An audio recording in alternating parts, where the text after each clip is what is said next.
नमस्कार। शब्दकोश के जनसरोकार में आपका स्वागत है। मैं मोहन लाल मोदी आज बात करूंगा मतदान के दौरान घटित उन घटनाओं को लेकर जो ये इंगित करती हैं कि लोकतंत्र के नीति नियंता जो हमें समझाते हैं, सही मायने में भारतीय लोकतंत्र अभी वैसा नहीं बन पाया है। वो जैसा दिखाते हैं या जैसे परिदृश्य को वो गढ़ते हैं, वो क्या वाकई में वैसा है या पर्दे के पीछे कुछ और है। उन चीजों को, वास्तविकताओं को कुछ घटनाएं अपने आप सामने ले आती हैं और तब हमें मालूम चलता है कि हम सोच क्या रहे हैं, हम समझ क्या रहे हैं, वास्तविकता है क्या।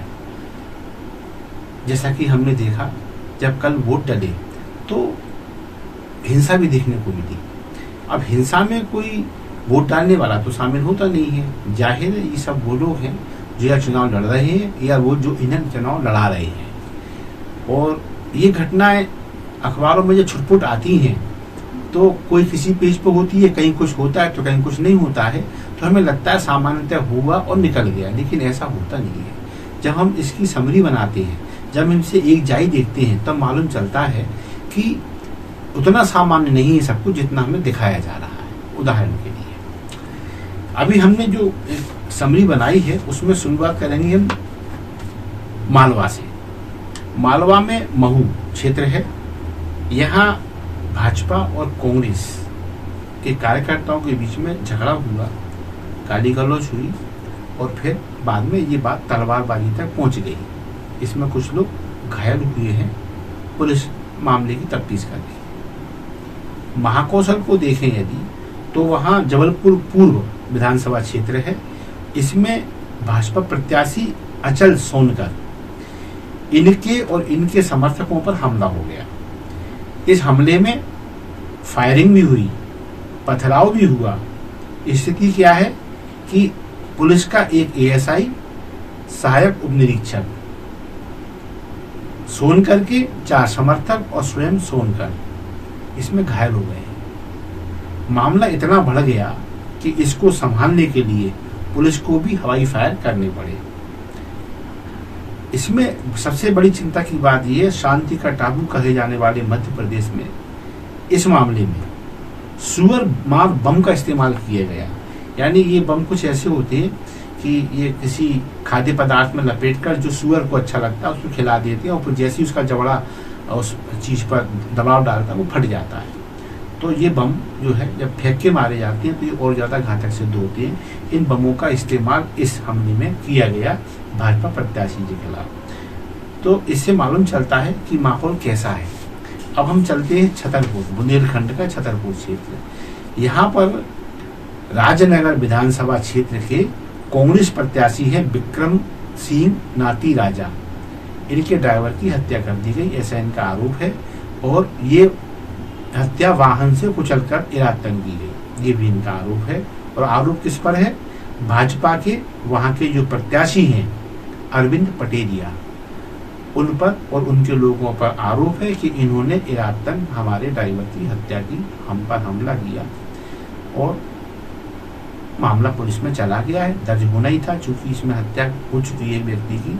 लेकिन अरविंद पटेलिया की ओर से इस बात का खंडन आया है, नहीं था। अब चलते हैं ग्वालियर चंबल संभाग में। सबसे ज्यादा हिंसा, सबसे ज्यादा तनाव, सबसे ज्यादा आपाधापी, एक दूसरे का अनिष्ट की कामना, ये सब कुछ ग्वालियर चंबल संभाग में देखने को मिला। जैसे चंबल का दिमिनी क्षेत्र, ये बड़ा हाई प्रोफाइल क्षेत्र इसलिए बन गया क्योंकि इस बार यहाँ के प्रत्याशी हैं दिमिनी के, वो हैं केंद्रीय कृषि मंत्री नरेंद्र सिंह तोमर। यहाँ 2 पोलिंग बूथों पर जम के हंगामा हुआ, पथराव हो गया, गोलीबारी हुई। एक व्यक्ति गंभीर रूप से घायल हुआ, 4 अन्य भी घायल हुए हैं। इनमें से एक की हालत खराब है। ये घटना मिरधाम गांव की बताई जाती है। जैसा कि मैंने कहा, भाजपा के कद्दावर नेता नरेंद्र सिंह तोमर यहाँ चुनाव लड़ रहे हैं। इनका सामना कांग्रेस के रविंद्र सिंह तोमर से है। इन दोनों प्रत्याशियों के जो समर्थक हैं वो आपस में भिड़े और स्थिति ये कर दी कि 4 लोग घायल हो गए, एक आदमी गंभीर हो गया। मालवा में चले इंदौर 4, यहाँ की प्रत्याशी है मालिनी गौड़। इनके पुत्र एकलव्य पर आरोप है, इन्होंने अपने साथियों से मिलकर 2 कांग्रेसियों की धुनाई लगा दी। पुलिस के अनुसार एकलव्य के खिलाफ पुलिस प्रकरण पंजीबद्ध हो गया है। इंदौर 3 की बात करें तो यहां प्रत्याशी है पिंटू जोशी, इन पर हमला हो गया। ये कांग्रेस के प्रत्याशी है, एक का सिर भी फटा है यहां पर। भोपाल आ जाए तो नरेला पर उसमें सरगर्मियों में रहा। यहां के भाजपा प्रत्याशी हैं विश्वास सारंग, जो कैबिनेट मंत्री भी हैं मध्य प्रदेश शासन के। उनका कोई वीडियो बना रहा होगा कांग्रेसी और कुछ कमेंट्स उसने ऐसा कर दिया जो विश्वास सारंग को पसंद नहीं आया। फलस्वरूप उन्होंने उसको पकड़ा और ठुकाई लगा दी। अब जब जो ठुकाई शुरू हुई तो कांग्रेस पक्ष के लोग उसे बचाने आए होंगे, या तो इन पर हमला करने आए होंगे विश्वास सारंग पे, इधर से भाजपा के लोग भी आ गए। तो अब दोनों पार्टियों के समर्थक अच्छी तरह भीड़ लिए और कईयों को उसमें मामूली चोटें भी आई। मैं भिंड की बात कर रहा था, चंबल संभाग का भिंड इलाका। भिंड इलाके में निश्चित है ये एक हाई प्रोफाइल क्षेत्र है, और हाई प्रोफाइल इसलिए है कि यहाँ दिग्गज हैं भाजपा कांग्रेस के जो चुनाव लड़ रहे हैं, और जब ये चुनाव लड़ते हैं तो पुलिस को अतिरिक्त सावधानी बरतनी पड़ती है। पुलिस को ऐसा लगता है कि यदि ये लोग बाहर रहे तो फिर चुनाव नहीं हो पाएगा। लिहाजा स्थिति क्या बनती है कि भिंड में जो भाजपा के नरेंद्र कुशवाहा लड़ रहे हैं, कांग्रेस से राकेश सिंह लड़ रहे हैं, बसपा के संजीव कुशवाहा हैं, इनको नजरबंद करना पड़ा, चुनाव भली भांति संपन्न हो जाए इसके लिए। इसके बाद लाहार, ये भी चंबल का इलाका है। यहाँ ये भी हाई प्रोफाइल सीट है। यहाँ कांग्रेस के डॉक्टर गोविंद सिंह हैं, भाजपा के अमरीश शर्मा है और बसपा के रसाल सिंह है। इन तीनों में भी कोई भी एक दूसरे से 19 नहीं है, एक से बढ़कर एक है। स्थिति क्या है, यहाँ भी पुलिस को ऐसा लगा ये बाहर घूमे तो चुनाव शांति से नहीं होगा। इनको भी 3 को नजरबंद करके बिठाया गया, इन पे निगरानी रखी रही दिन भर, जब तक वोट नहीं डल गए। इसके बाद आता है चंबल का ही अटेर। अटेर में भाजपा के अरविंद सिंह भदौरिया और कांग्रेस के हेमंत कटारे, ये आमने सामने हैं, और इन दोनों को भी पुलिस निगरानी में बिठाया गया कि आप यहीं रहिए ताकि हम शांतिपूर्वक चुनाव संपन्न करा लें। चंबल का ही मेहगांव देखें तो वहां भाजपा प्रत्याशी पर पथराव हो गया, गनमैन को फायरिंग करके इनकी जान बचानी पड़ी।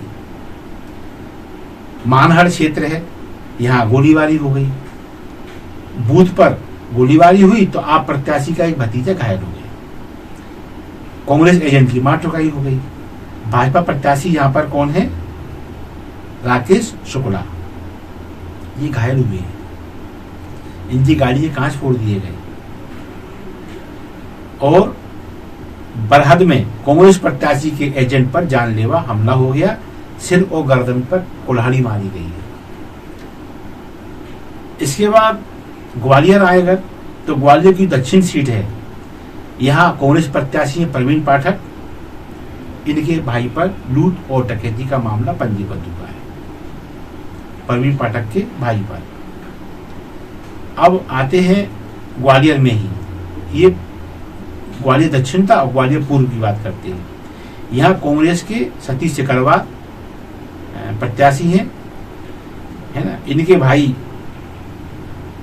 और भाजपा प्रत्याशी माया सिंह के पुत्र।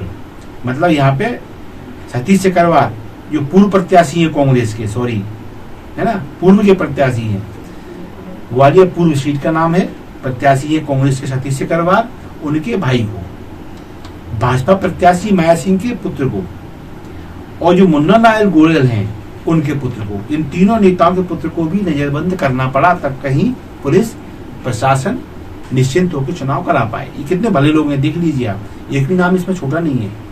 अब इसमें आप समझ लें, ये कांग्रेस तो भाजपा से लड़ रही है, इसलिए वो आक्रामक भाजपा के लोगों को हो सकती है, तो इनके भाई को बिठाया गया। शायद पुलिस को लगा होगा कि मवालियों की कमान इनके भाई के हाथ में है। और जो भाजपा प्रत्याशी हैं वो माया सिंह है, यानी ज्योतिरादित्य सिंधिया के पिताजी की मामी, इनका पुत्र। पुलिस को लगा होगा कि ये ज्यादा बाहुबली है तो इसको बिठाया गया, या इनका ऐसे लोगों पर रुतबा चलता होगा, तो इनको भी बिठा लिया गया। मुन्ना लाल गोयल वो है जिनका टिकट इस पूर्व क्षेत्र से मिलना था और अचानक वो माया सिंह को मिल गया। ये वो वाले मुन्ना लाल गोयल है, सिंधिया खेमे से आते हैं, इनके पुत्र को भी रखा गया है। तो ये सब जब पुलिस कस्टडी में बने रहे तब चुनाव आराम से हो पाया। अब आते हैं मुरैना के सुमावली क्षेत्र में, चंबल में ही है ये अपन, ग्वालियर चंबल।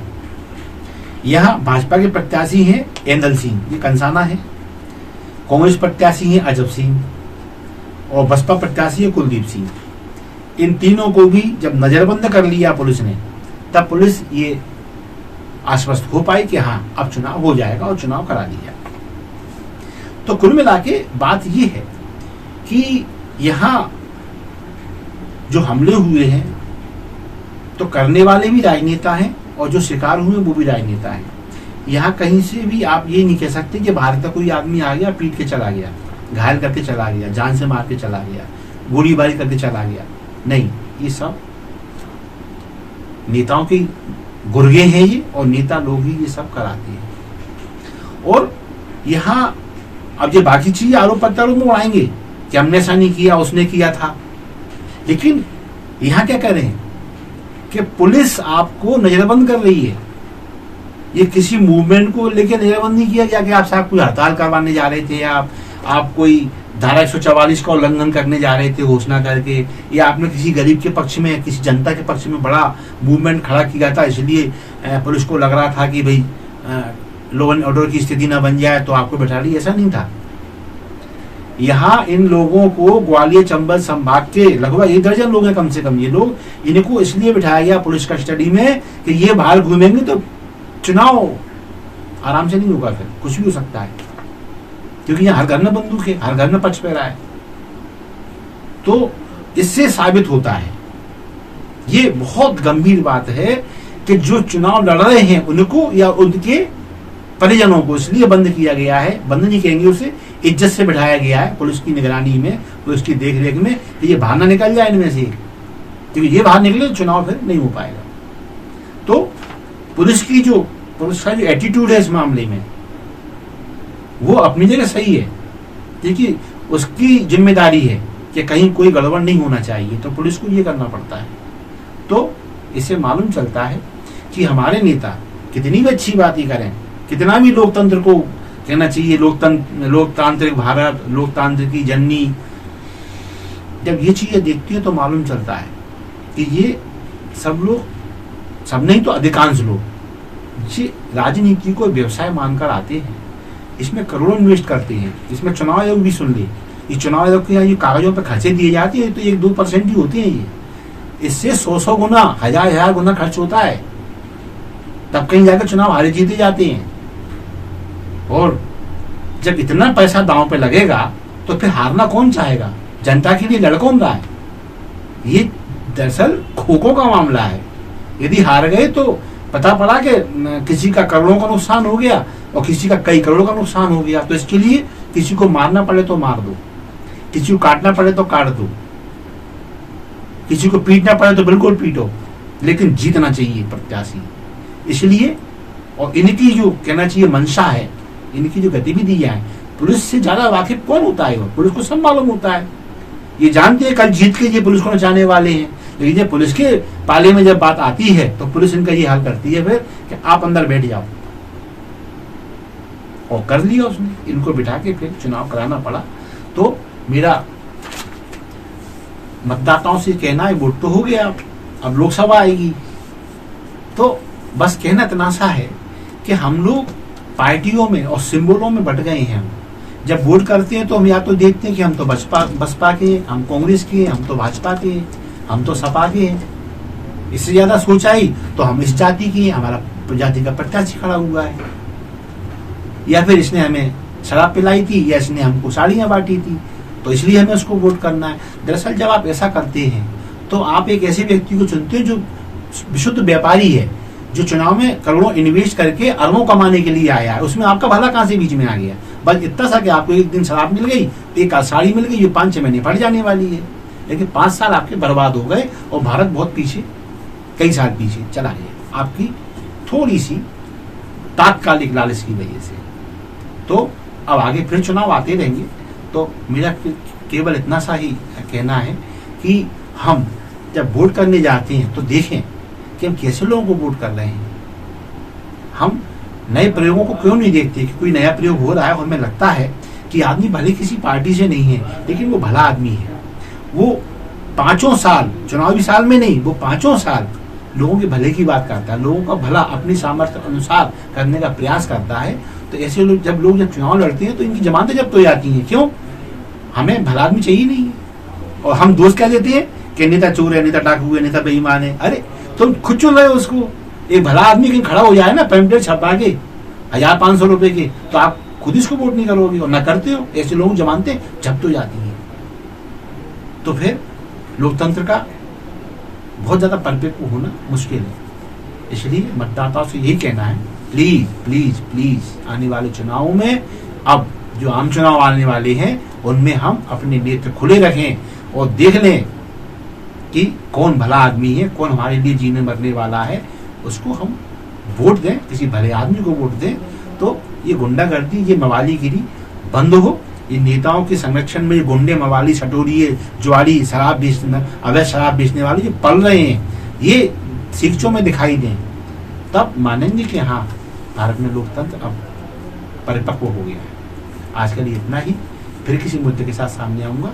तब तक के लिए आज्ञा दीजिए। और हाँ, हमेशा कहता हूँ, हमारे कंटेंट जन सरोकार से युक्त हैं, तो प्लीज इन्हें लाइक दें, शेयर करें। ये शब्दकोश चैनल आपका अपना है, इसे सब्सक्राइब करना ना भूलें। अभी सब्सक्राइब करें।